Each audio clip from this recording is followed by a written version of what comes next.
Hey, what's going on, everybody? My name is Asian Psycho, and we're gonna get started on the 44th chapter of the Exploring the Arsenal playlist, featuring me, Asian Psycho, aka Tovis number 98. And this time we're gonna be featuring the very underrated and not so popular submachine gun family by the name of the Skorpion. The Skorpion family is indeed one of the rather more underrated submachine gun families in combat arms, but recently, with the notable release of the all-new Dual Skorpions, the Skorpion family has experienced a resurgence in popularity because, you know, the Dual Skorpions are pretty beast. So, but don't rest assured, the Dual Skorpions review will come as I review the NX standard variant of the Dual Skorpions. But just as a heads up, the Dual Skorpions family, or this chapter, will be very long because due to the fact that Nexon, in an attempt to make it more popular, Nexon has released Mark II variant of all the Skorpion variants in the game, except for obviously Dual Skorpions. And I'd be kind of surprised if they released a Mark II variant for that, but it'd be kind of overpowered if it's not overpowered already. But anyways, let's get started on the Skorpion review. Now, the Skorpion review, a little bit of background information on the Skorpion. It is a Czech weapon, I believe, and it was originally intended for tank crews, as you can probably tell by its very small size. It was obviously meant for, like I mentioned just now, tank crews who, you know, need a little bit more personal firepower than like their regular old pistols. So that's, you know, how the Skorpion first got developed, and that's where its need kind of rose in terms of you know, as history goes. But anyways, as pertains to combat arms, Skorpion costs 1100 GP a day, and it is unlocked at the rank of Master Sergeant 1, just like the M416 that I reviewed in the last chapter. So let's get started on the actual statistics of the Skorpion. Once again, I am taking these statistics of, or these numerical statistics, courtesy of Combat Arms Wiki. So in case you guys are wondering where I'm taking my stats, because the clan page, or the shop page, isn't on the Nexon homepage anymore. The Combat Arms Wiki is where I'm getting my stats. So yeah, let's get started on the damage. First of all, the damage on the Skorpion is a very low 32. Now this isn't as low as, say, I'm pretty sure there's another submachine gun that has like 30 damage, except I can't really think of it off the top of my head. But definitely this is one of your lower damage. This is probably one of your lowest damage submachine guns. In terms of straight up damage, the MP5 deals more, is a low damage submachine, and it still deals more damage than the Skorpion technically in terms of just sheer numbers, because it deals a 33 damage instead of 32 that the Skorpion has. So in terms of damage, the Skorpion is definitely not the greatest in the pack. Hardly anyway, because it does have a very low 32 damage, but nonetheless, its other statistics kind of make up for it, and we'll get into that in just a second here. The damage drop-off, because it has such a low damage stat to begin with, its damage drop-off is accordingly very severely, very extreme. Obviously, you do your maximum damage up close, but at middle range, the Skorpion just suffers a lot worse than other submachines. Like, for example, the MP5, even though it had low damage, the damage drop-off wasn't exactly bad. In fact, it was pretty good for a submachine gun. And the Skorpion, however, on the other hand, its damage drop-off seems to be pretty bad. So I do only recommend you guys to use the Skorpion at very close ranges, and because that's pretty much what it's meant for, very close ranges, and pretty much any engagement beyond that is going to be pretty difficult for you to win with the GP Skorpion. So do be careful of that. Portability-wise, portability on the Skorpion is a very high 88. This is reminiscent of the Chris submachine gun that I reviewed about 2 chapters ago or something like that. And the Chris also had an 88 portability, and the Skorpion is no different at 88 as well. Although its small size would suggest that it should have a higher portability, like 90 or something like that, just like the other NX standard submachine guns. But whatever, Nexon can do what they want with the stats, and it's still one of the fastest submachine guns out there anyway, especially for a GP submachine gun as well. So me personally, I'm not complaining. Rate of fire is just like the Chris, and just like most the recent NX standard submachine guns, at 90 rate of fire. This is one of your, or this is pretty much on par with your fastest firing submachine guns in the game as well. So rate of fire definitely top tier in this case as Skorpion, but we'll get into why the rate of fire can be a double-edged sword is what I meant to say. We'll explain. We'll get into why the Skorpion's rate of fire is kind of like the two-pronged, you know, advantage and disadvantage thing. So Accuracy-wise, the accuracy on the Skorpion is actually pretty good as well, surprisingly enough, at 73. I believe the Chris also had an accuracy of 73 as well.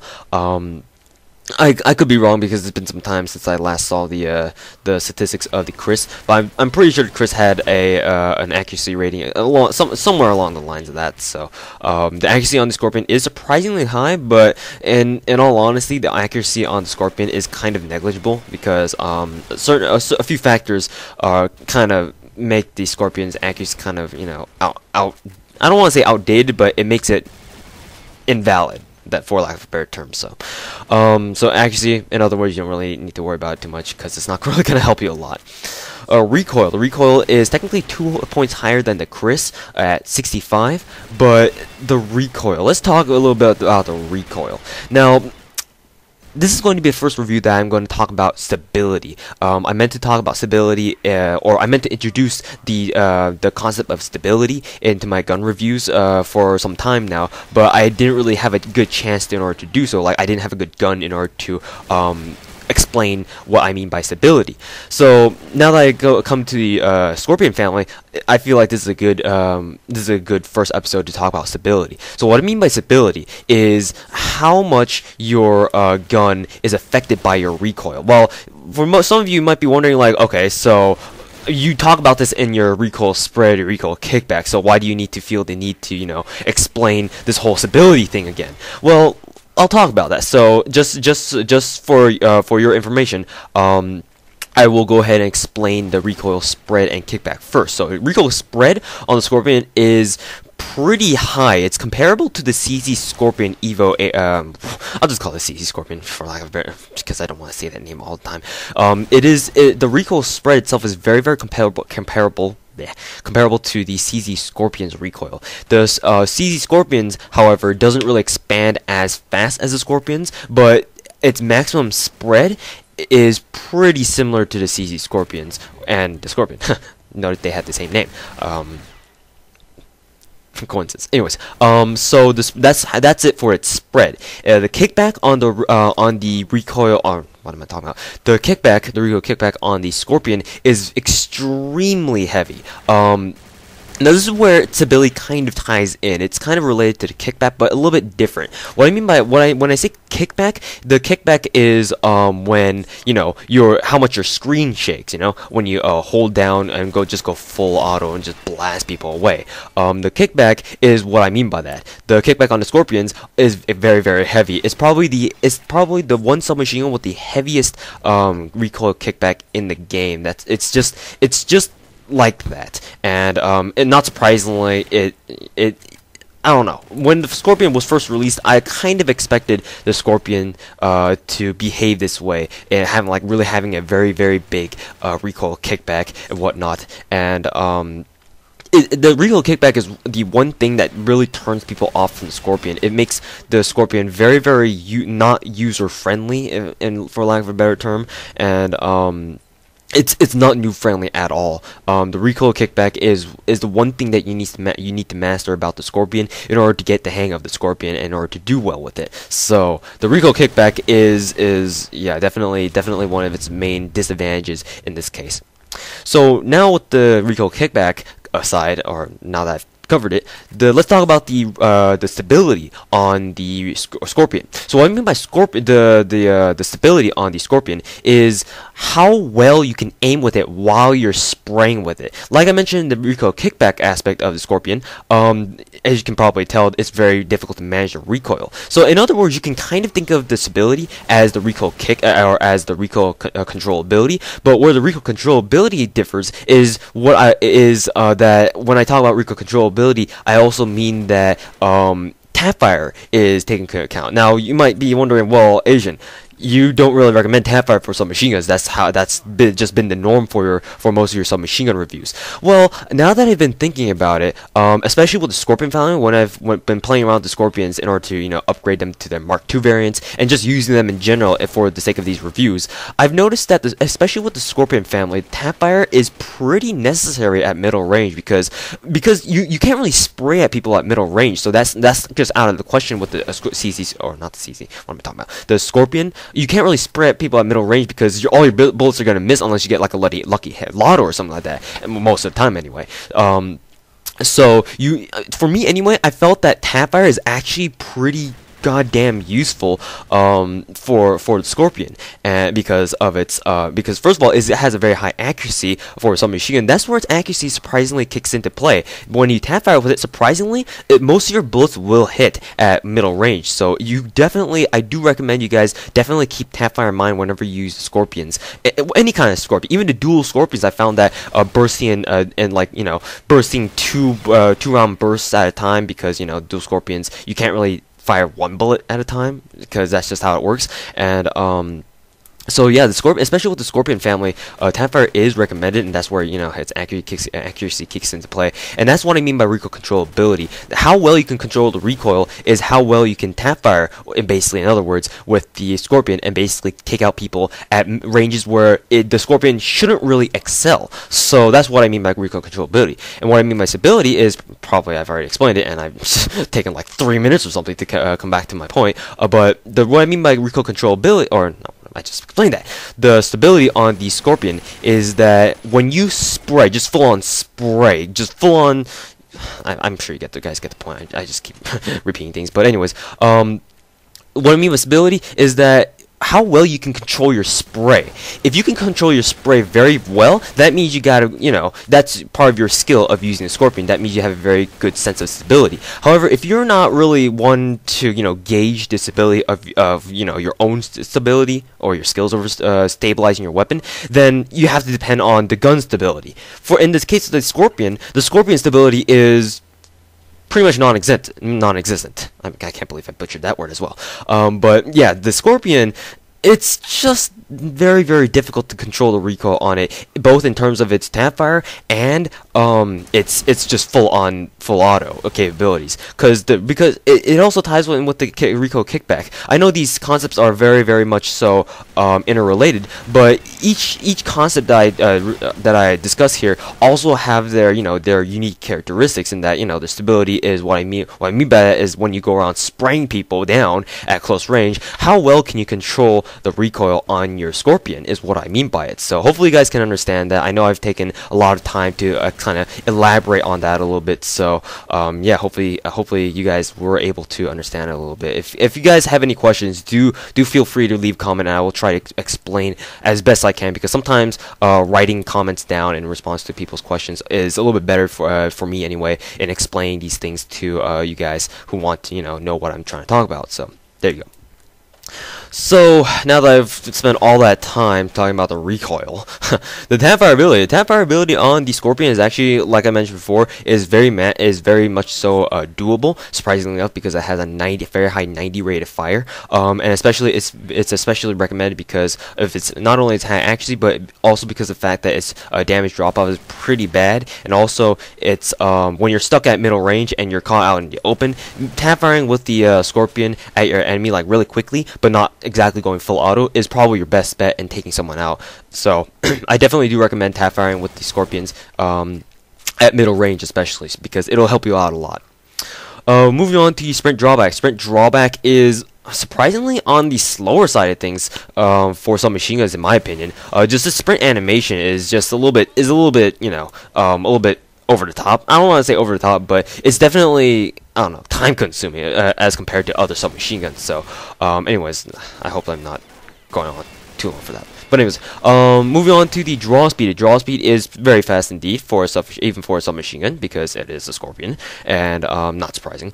The center speed on the Skorpion is, I don't know, I want to say it's pretty fast, but at the same time, because of its heavy recoil, I don't really want to say that center speed is too fast, but then again, I do feel like it's very good for going around and gunning people down on the run, especially when you have when you need to gun people down in quick succession. So I guess that in that sense, it's pretty good. Reload speed. Reload speed on the Skorpions is either moderate or below average, because if you don't have an extended magazine, then it's on the faster side of things, but not too fast. Once you put an extended mag 1 on it, though, you can definitely notice that the reload speed slows down a bit. So it slows down to like maybe average or something. So do be careful when you're reloading, because it might take a little bit of time. Moving on to the what is next here. The fire modes. The Skorpion, just like most other submachine guns, is only available in one fire mode, and that's fully automatic. Not surprising. Moving on to its luck. The Skorpion probably has one of the highest, luck rates of luckiness. I don't know if that's really a term, but you can definitely pull off a lot of lottos, like just straight up random lottos at people. Even if you're just spraying off the middle range, which I don't really recommend to begin with. But if you're a lucky guy and you want to take your chances, then try going for those lottos, and chances are you might just hit them because the Skorpion tends to work like that. Moving on to the ammo capacity. The ammo capacity on the Skorpion, surprisingly enough, is standard. It does have a 30 round per magazine capacity with 90 bullets in reserve. Especially in other Call of Duties or other games like Call of Duty, the Skorpion was notorious for having a reduced magazine size, such as only having 20 bullets. In this case, though, fortunately enough for us, Combat Arms did give it a lenient 30 round magazine, so I'm especially grateful for that. Moving on to the key physical characteristics. So in your third-person HUD, the Skorpions do look kind of bigger than they should be, but at the same time, it's still pretty small. That's what she said too. And the Skorpions do because they're meant to be like very, very concealable, very small submachine guns for tank crews, as they were meant to be manufactured to be. Its weapon size in general is very, very small, and especially on your own HUD, it's very small too. Moving on to the muzzle noise. The muzzle noise is a very, very high pitched sound for the Skorpion. I'm pretty sure I got that one right. I'm not one to recreate gun noises very well, but I'm pretty sure I got that one pretty straight on. So if you hear a loud going on somewhere, then you can probably safely bet that someone's using a Skorpion. Moving on to the attachment options, you can only attach suppressors or extend magazine modifications to your Skorpion. You cannot attach optical sights on your Skorpion because of the fact that you can see this in your character's draw animation when you pull out your Skorpion. Your guy pulls back the charger, whatever it's called. I'm not too much of a gun freak. On your Skorpion from the top, so that's why you can't really put an optical attachment on it. So there you go. Moving on to the whether or not it's fire team worthy. I wouldn't really say it's fire team worthy because most submachine guns aren't really fire team worthy because they're low damage and whatnot. But especially for a Skorpion, I mean, good luck trying to take down a zombie like a horde of zombies with that. Maybe for human fire teams, but even then I don't remember that either. Moving on to quarantine, whether or not it's quarantine worthy. Well, in a sense, yeah, it's pretty quarantine worthy because most submachine guns, I do recommend most submachine guns for quarantine that have like 88 portability and 90 rate of fire, because 90 rate of fire is probably where you want to be at, and portability, as much portability as you can get, is pretty good. So yeah, that's that. So for my frank personal opinions, on the Skorpion. So the Skorpions are actually very, very lethal especially at close range, because obviously that's where they excel at. That's their main forte. Anyways, so that's really what I recommend them for. Anything beyond that, I mean, you can try to Tapfire people, and it works surprisingly well, but at the same time, because it's really not meant for middle range combat, you can't really depend on your Tapfire ability. Even if you find out that you can Tapfire very well with Skorpion at middle range, just the sheer nature of the Skorpion being a middle range or being a strictly close quarters combat submachine gun and all, it's just not. I don't really recommend it for anything beyond that. So it may be the perfect backup weapon. That's the term I'm looking for. But as your primary weapon, you might want to reconsider that. So anyway, that's basically my frank personal opinions on it. It's a very good submachine gun. Don't get me wrong. It's just that in order to make it, or in order to draw its full potential, you need to play towards its strength, and that is its extremely high rate of fire, extremely high portability, and it's the fact that it can probably may as well blow anyone away at close range, just because of its sheer firepower. So anyways, guys, thanks for watching. I will be reviewing the Mark II variants after each variant of the Skorpion. So next up will be the Skorpion Mark II variant. So anyways, guys, thanks for watching. This has been a pretty lengthy review. It's been 20 minutes now. So anyways, thanks for watching, guys. I do I do appreciate you guys taking the time out to watch this very lengthy 20-minute videos reviews. Usually my starter reviews, as I like to call them, do take a lot of time. So anyways, guys, thanks for watching. I'm pretty sure I said that a lot. So yeah, have a great day, guys, and I'll see you guys in the next review. You can shit